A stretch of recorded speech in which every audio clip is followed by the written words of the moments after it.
Welcome to Successful Philanthropy. I'm your host, Jean Shafiroff. This show is designed to highlight the work of leaders here in the United States and then beyond. Today with us, Governor George E. Pataki. And Governor Pataki was the governor of New York State from 1995 through 2006. Let's all welcome Governor Pataki. Governor Pataki, it is a great honor and pleasure to have you on Successful Philanthropy. I'd like to start first with your years as governor of the state of New York. You were the 53rd governor of the state. You served the state from 1995 to 2000. I think it was 2006 or 2007. Can you give us a little information about what it was like to be governor of a state as large as New York State? Well, Jane, first, thank you so much for having me on. I really appreciate the opportunity to speak with you and your audience. I'll tell you, I was just extremely privileged to have been able to serve as governor of this state, and I had 3 terms, so I was there for 12 years, and it was just, I don't know how to put it, an experience that was incredibly meaningful to me, because my family's lived in this state since they got to this country 100 or so years ago. I love the state, and I saw it headed in the wrong direction. And over those 12 years, we were able to change things dramatically. And I think if you want to go into public office, it's not to hold a title, it's to achieve goals. And we had a number of goals as to how we could make this a better state. And I'm proud that much of that we were able to do, even though we faced some extremely difficult challenges. And what were those goals? Well, when I took office, people don't realize it, although it's starting to come back. New York was the most dangerous state in America, period. There was no state that had a higher rate of violent crime than New York. And I thought it was the failing of Albany and our criminal justice system. And I worked hard to change that. And when I left office, we were the safest big state and the 3rd safest state in the entire country. And that was something where I just had great people working with me, and we were able to change over 100 laws, change a lot of the rules and regulations and judges, and ultimately go from being very dangerous to extremely safe. The second big change was that we were hemorrhaging jobs. We were last in the country in job growth and the highest in taxes. And I said we were going to reduce the tax burden, lower the regulatory burden, and make us a state where people wanted to create jobs, invest, and create more opportunity. And when I left, we had created over 700,000 more private sector jobs. We had multiple billions in surpluses, and we had cut taxes by more than the other 49 states combined. And Gene, I could go on, but bragging has never been something that I'm really comfortable with. I like to say that we were able to accomplish this because I had a tremendous team, some of the best people ever to serve in public office, and certainly in New York State. And together, we were able to make very dramatic changes that I think many of which are lasting today. And if you were governor now, what would you do to solve the crime issue that we seem to have right now in New York City, where our numbers are very, very high? People are afraid to walk down the street. They're afraid that they might get mugged, and the person that mugs them may be out on the street the next day. What would you do? Gene, it's a disaster. And it's so sad to see that all that effort to make us so state is now being tossed away. And they changed the laws in Albany dramatically, and the biggest one being no bail law, where you had criminals committing felonies over and over again and serving no time and being released without bail, simply to go back on the street and commit another felony. One of the first things I would do would be to get rid of that no bail law and go back to what we had when we successfully reduced crime. The second thing is, over the last few years, very radical district attorneys have been elected, like in Manhattan, where you have a district attorney who has publicly said he's not going to seek jail time for a large number of felonies. That violates his oath of office. You don't take an oath of office to uphold the laws you agree with. You take an oath of office to uphold all the laws. Otherwise, you have chaos. And the governor has the ability to remove a district attorney or any public official who's violating their oath of office. And in fact, when I was governor, we had a district attorney in the Bronx who refused to prosecute certain of the laws. And I removed him from those cases and put in a special prosecutor. So those are just two things, but there are dozens and dozens of things that I would do to focus on public safety. Because, you know, Gene, what is so disheartening to me is if you have a doorman, if you have a driver or take Uber, or your kids go to private school, many of the problems that these policies create aren't directly showing up for you. But if you're working in a bodega or taking the subway home at midnight from your job, or you're sending your kid to a public school that is an absolute failure, then they're the ones who are victimized by these wrong-headed policies. So you're appropriately recognizing tremendous philanthropic efforts that so many wonderful people make. I've gone off on a little political tangent here, and I apologize, but again, just thank you, Gene, for having me on the show.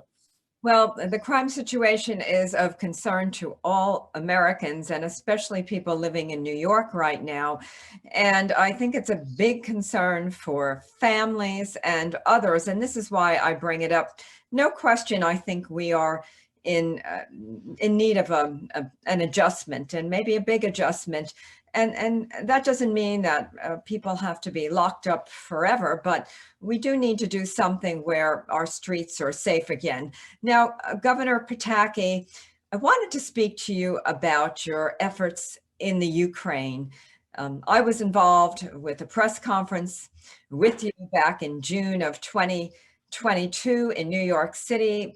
And you have done a lot in the way of providing housing for Ukrainian refugees and many other things, but I want to hear from you. Well, Gene, first, thank you for coming to the consulate when we announced one of our trips. And since the war, my little group, the George Pataki Center, have made 4 separate trips into Ukraine for humanitarian relief efforts. And one of the things I was concerned about is you hear, you know, the U.S. government passed $2 billion in humanitarian aid, $3 billion in humanitarian aid again. And when we got into Ukraine itself, we saw nothing. We saw no U.S. government humanitarian aid at all. And within Ukraine, there are over 7 million refugees, people who are displaced, not the ones who have gone to Poland or Hungary or Romania, but refugees who have left Eastern Ukraine or Southern Ukraine, but are staying within Ukraine. And they are the ones who we are seeking to provide humanitarian aid. So we've made these trips. We built a number of temporary housing units to house families. And when you visit, you'll see almost always just women and children. You don't see men because they're back fighting and helping to win the war. And the factories that aren't related to the war effort have been shut down. So the families are sleeping in those closed factories. And what we're doing is, we have been doing is providing these temporary housing units that have heat and light and insulation that are not, you know, it's not like living in a brownstone in Manhattan, but it's a dramatic step up from a factory floor. So we have done that. We've also brought in units that are outfitted for medical care, temporary medical facilities to help some of these displaced refugees. We've brought in food and medicine as well. And we're going to continue to provide as much humanitarian aid through our small, very small charity as we can. We're going back in about another 2 weeks into Ukraine to meet with government officials and to see the conditions on the ground. And I hope, Gene, that we get there and you see all of a sudden millions of dollars of U.S. humanitarian aid showing up. But I don't think we will, because it hasn't gotten there yet. And the bureaucracy is so awful that even in a time of war, they are just not doing the job. So others have to step in and try to help. So you are doing this through the George Pataki Center. Is that the name of your 501c3? That's right. It's the GeorgePatakiCenter.com. We've had some really wonderful people make donations. It's an entire volunteer effort. We don't have one paid staffer. Everybody is doing this just out of their sense of humanity to help people who have been displaced, who have lost so much, to try to get through. And of course, the winter is coming on now, and winters in Ukraine are very cold. So we're going to continue to do what we can in our small way to help. And for people watching this show who maybe want to do more than just write a check, what do you suggest? You know, one of the things we learned, and one of the reasons we felt it important to go there, is you buy things, you get things in the United States to help. They're more expensive, and the logistics of actually getting them to Ukraine are very difficult. So what we have found is that identifying sources, buying things there near the border, you know, we're primarily getting our products out of Hungary, which has a long border with Ukraine, and then just shipping them right across the border into Ukraine works better. I'm sure there are a lot of charities who are doing, you know, wonderful things. We've seen, what we've primarily seen is Hungarian religious charities that are running supplies and things into Ukraine. Just a couple of days ago, I had breakfast with the Prime Minister of Ukraine and President Zelensky's wife, and I asked them, you know, with winter coming up, what are the most important things you need? And they said portable generators and portable heaters. The electric grid, the Russians, wherever they have been, they've destroyed the electric grid, so there's no power. And it is going to get very cold, so portable heating units. So when we go back over in a couple of weeks, we're going to look to see if we can identify some inexpensive sources of generators and heating units that we can take in to try to help the Ukrainian people. And what about food? Is there danger of a hunger crisis in the Ukraine? Not so much in the Ukraine. They right at the beginning there was. And we actually took in truckloads of food when they were first getting organized. But the Ukrainian government is very well organized. And it is a very, very, not lucrative, it's a very effective agricultural country. So they produce enormous amounts of food, and they're going to be okay with food. The food crisis is going to be that Ukraine is, I think, the second largest exporter of wheat and of other food crops. They export an enormous amount, so that countries like Egypt and Lebanon and some of the sub-Saharan African countries are dependent on Ukrainian exports and Russian exports, both of which are going to be dramatically down. So within Ukraine itself, the food situation is okay. Their ability to continue to be a breadbasket that feeds many other countries of the world has been severely hampered by that. Yes, and when you talk about 7 million refugees within the country of Ukraine, what about the children? Can they continue to go to school and live a semi-normal life, or is their entire life upside down?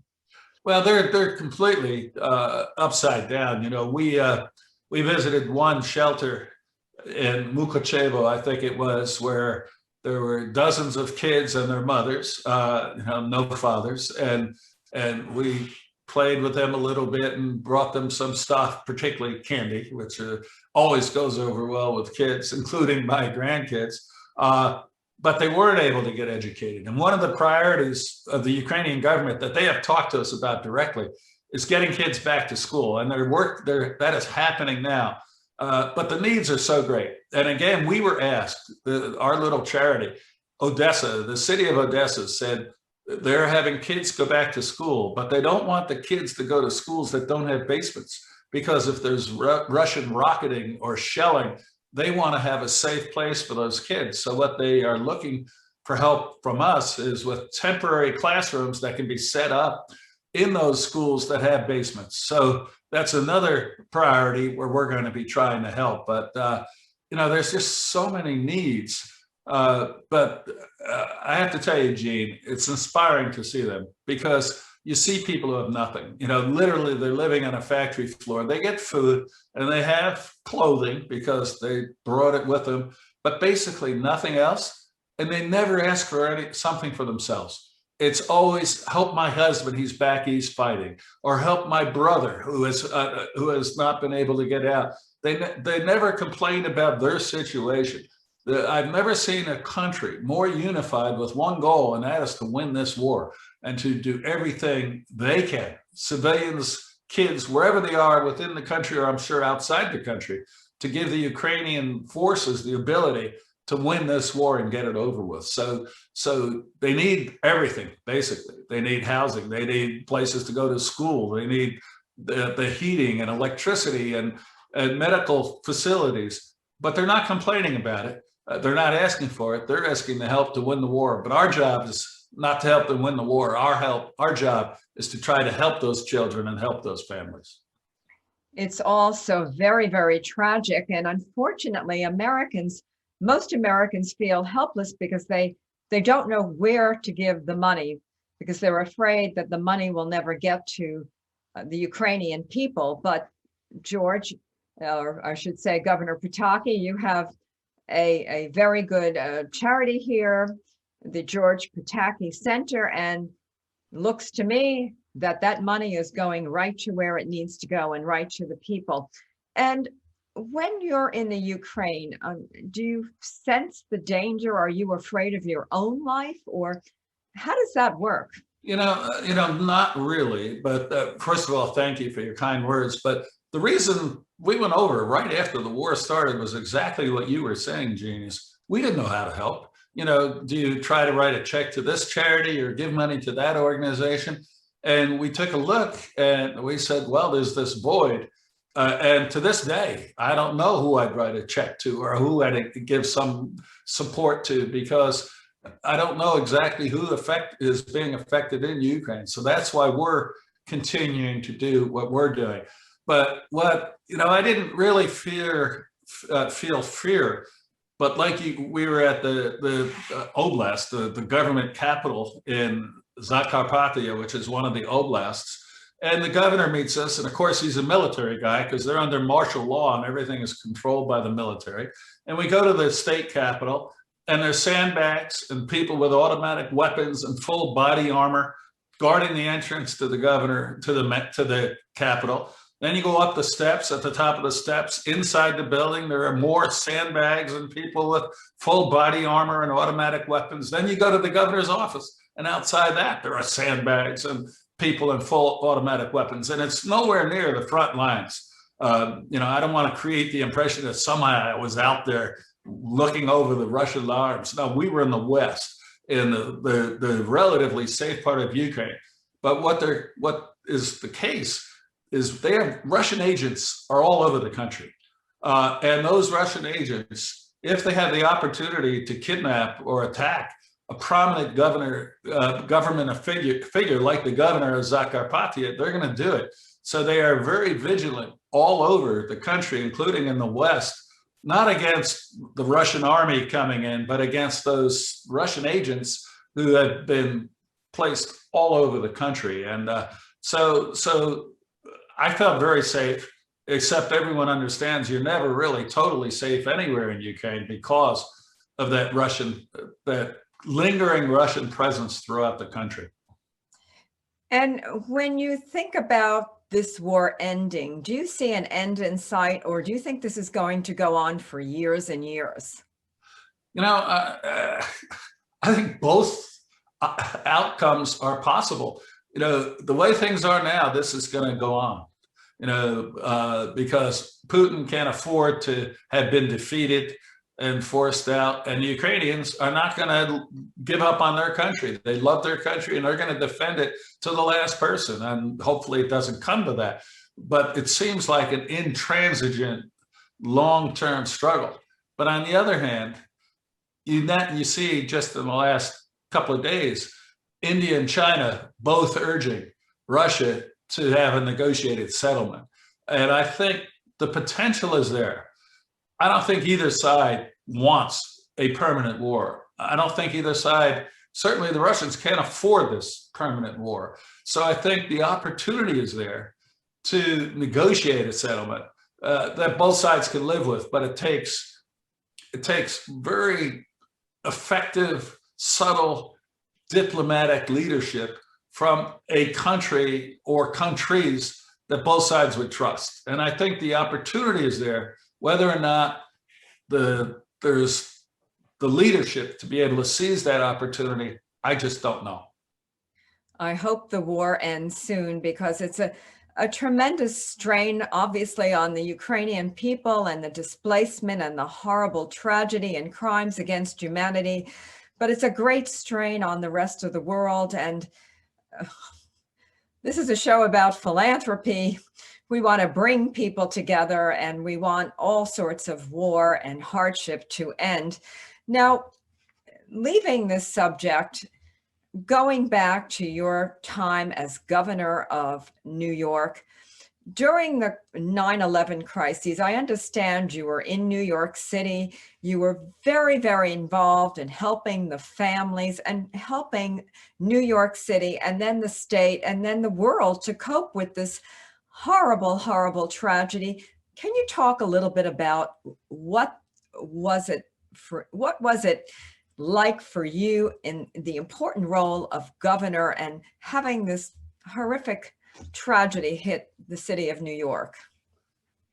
You know, Gene, it was a horrible, horrible disaster for New York. And, you know, we all had a number of friends and people we worked with who were murdered that day. And it was just tragic. And you can't prepare for that mentally or from a organizational standpoint. But that morning, as soon as it was clear that we were under attack, you just know that you have to do your job and set everything aside. So I called up our emergency, the state police, the National Guard, activated our emergency command center. And, you know, like all the 343 New York City firefighters were killed. So we immediately organized mutual assistance, which is where fire companies from all over the state will come into New York City to help backfill and help them fight the fires. And you just have to have this immediate response to take action. And, you know, 21 years later, we know it wasn't the case, but